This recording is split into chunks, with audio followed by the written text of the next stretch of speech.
The LA Clippers as a team are in a very interesting spot. A brief season review for them.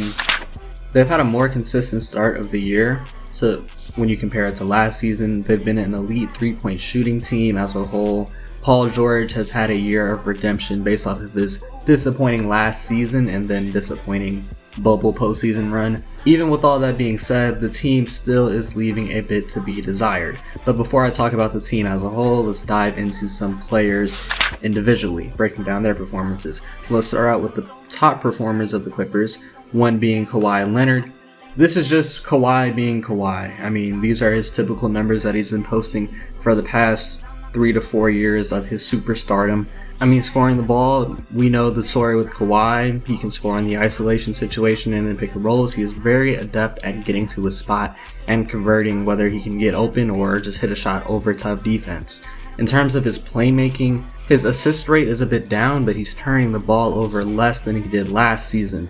Last season, his assists took a significant jump than what he was doing for the early part of his career, but he was turning the ball over quite a bit because this was the first time Kawhi really took that lead playmaking role. This year, he's doing so without coughing up the possession as much. So that's a great sign for his development. Even as he's in the smack dead middle of his prime, he's still adding things to his game. And then defense, his defense has been taking a bit of a slide over the past 2 to 3 years. Basically, he's not that elite on-ball defender that you are just afraid of taking on one-on-one. He just doesn't have that effort like 48 minutes into a game, mainly because I think injuries have taken a bit of a toll on his lateral quickness, and he has a much higher offensive workload than he had earlier in his career in San Antonio, where he didn't have to worry about offense as much. But in high-level, high-intensity type of situations where stops are absolutely vital, he can still take his defense up to that elite notch. He just isn't as consistent with it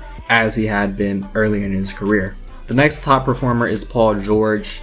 We gotta shout out Paul George a lot this season after all the hate he endured over the postseason run and in the offseason. He's bounced back tremendously. He's shooting a career high in 3-point percentage on an extremely high volume of 3-pointers taken. He's had a career high in assists per game. His mid-range splits are much improved from last season as well. He was dreadful for mid-range last season. Basically across the board, PG has taken an increase in his offensive game. And similar to Kawhi Leonard on the defensive end, I think this is just a running theme for the Clippers, but 48 minutes in a game, their top tier defenders have not been consistent with that elite level of defending one-on-one.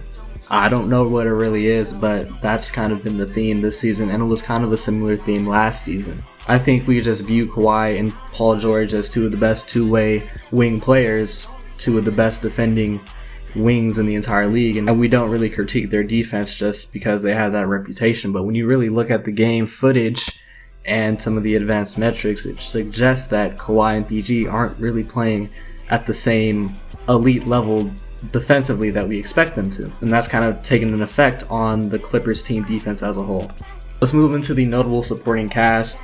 I want to start out with the new additions to the Clippers over the past offseason, starting with Serge Ibaka.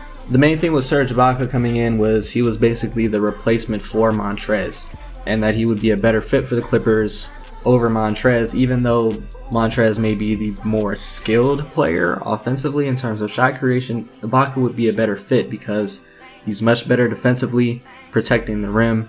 Montrez isn't really a shot blocker like that, while Ibaka isn't the same shot blocker he once was. He's still more of a presence down there than Trez was, so that's a big reason. And then another reason is his shooting. Trez provides little spacing for a team outside of mid-range attempts out of a face-up from the post-up. Ibaka can space you from mid-range as well and take you out to the three-point line. He's not shooting as well as he did in 2020, but it's still someone you cannot ignore on the perimeter. Another thing is, basically Ibaka, he has more championship guidance.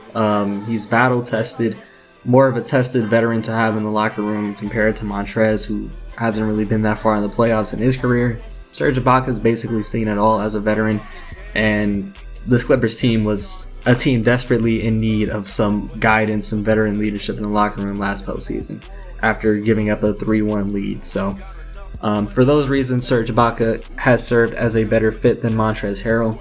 Another addition has been Nicholas Batum. He's kind of been a revelation, not just to the Clippers, but to the NBA as a whole. After having a very underwhelming stint in Charlotte, after getting all that money, he basically played like a glorified role player. So we kind of forgot about him, just viewed him as somebody overpaid and not good. But in a role where he's not expected to do much, you're not really paying him much money, you're not requiring him to be this $27 million per year player, he's been a revelation. He has a lot of versatility to the Clippers game. He can switch 2 through 4 on the defensive end. He's a very smart passer, not somebody who's going to be a lead playmaker for you, but somebody who can be a fourth ball handler in the starting lineup. He can definitely make some very smart passes and hit the open man within a system.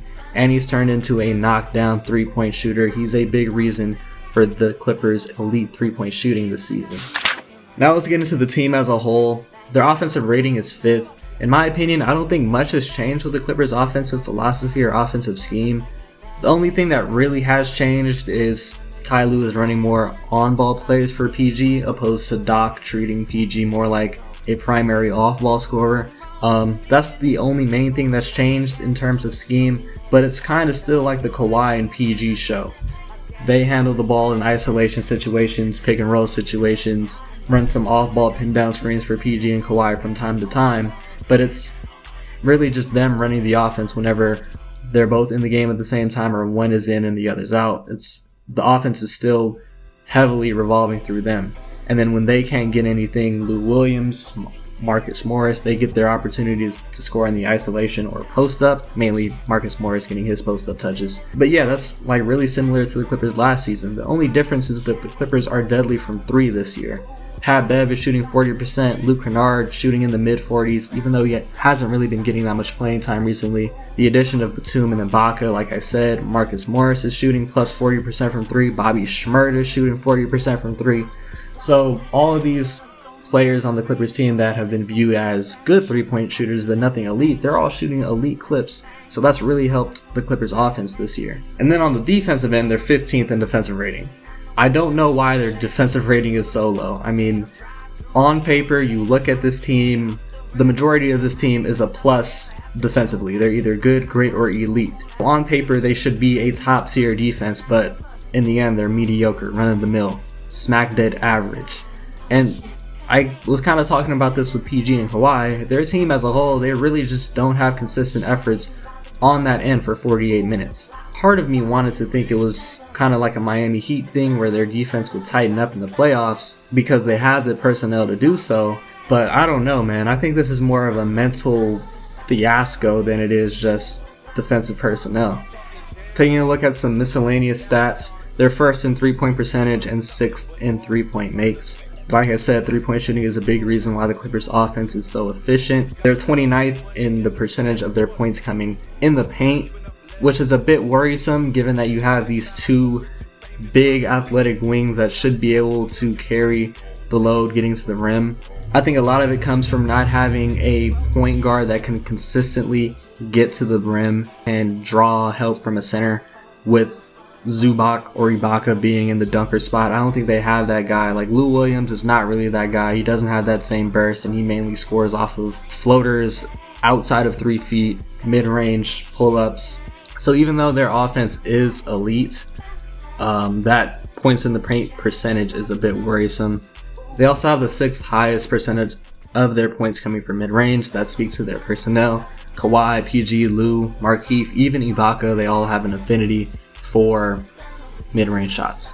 Getting into strengths and weaknesses, obviously, 3-point shooting this year has been a strength. They have great shot makers, 2 of the best shot makers in the league, plus some role players known for the ability to create offense for themselves as well. And then their defense in the starting lineup on paper looks tremendous. They have big, athletic, and versatile defenders 1 through 5 in Pat Bev, PG, Kawhi, Batum, and Ibaka. Weaknesses for this team, when I look at defensively, their main weakness is consistency.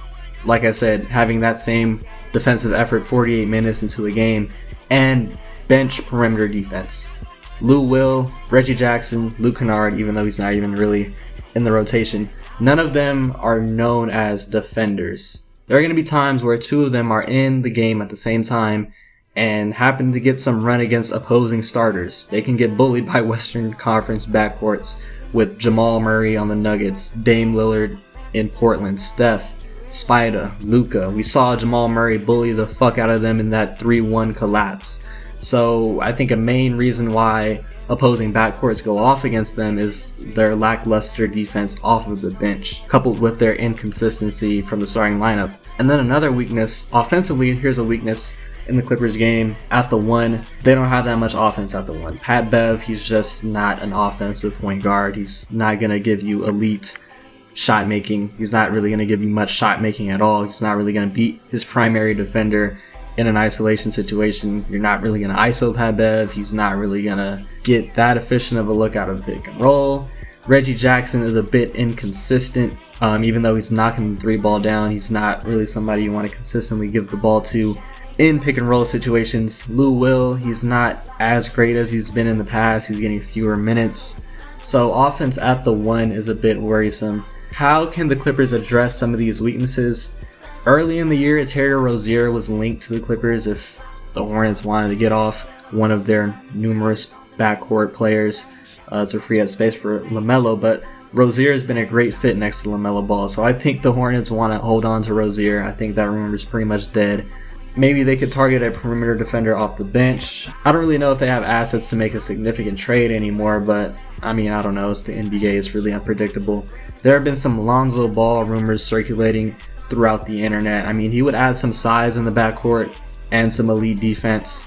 He'd probably start moving Pat Bev to the bench, and that thus helps their bench defense, helps their starting lineup defense as well. He'd also provide more offense at the one. He's a much more reliable playmaker. He'd probably be the best. He'd definitely be the best playmaker the Clippers have had in the past 2 or 3 years. So in an ideal world, they can get Lonzo Ball, but I still don't have an indication about the Pelicans' feelings for Lonzo. And I also don't know if the Clippers have enough assets to get Lonzo. Projections for the future, I think they'll finish in the seed that they're in right now, the 4th seed.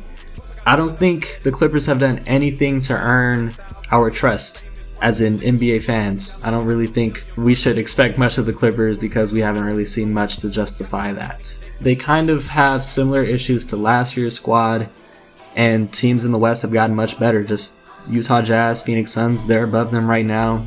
Even though you look at those teams, you really wouldn't expect their personnel to be better than the Clippers, but that's how it is. And you could argue that they could finish 3rd depending on the severity of LeBron's injury. Anthony Davis, if he can be the same guy from last year with the Lakers, you can argue maybe the Clippers would finish 3rd, but I'm going to say they finish 4th because they just haven't earned my trust. And I think they're going to have another 2nd round exit in the postseason. For the Clippers, offense has been firing on all cylinders this year. Kawhi and PG have been elite, and basically everybody in their supporting cast is shooting the lights out from downtown. This combined with their inconsistent defense has them in 4th place in the Western Conference behind the Jazz, Suns, and Lakers. I don't really know how anyone can view the Clippers as a likely championship team. Even though on paper it seems like their personnel complements each other better and their shooting and offense in general just seems more dynamic, their defense has been extremely underwhelming, again, given their talent level. And their late game execution has been extremely subpar this season. The Clippers are on trajectory for the same exit they found last season.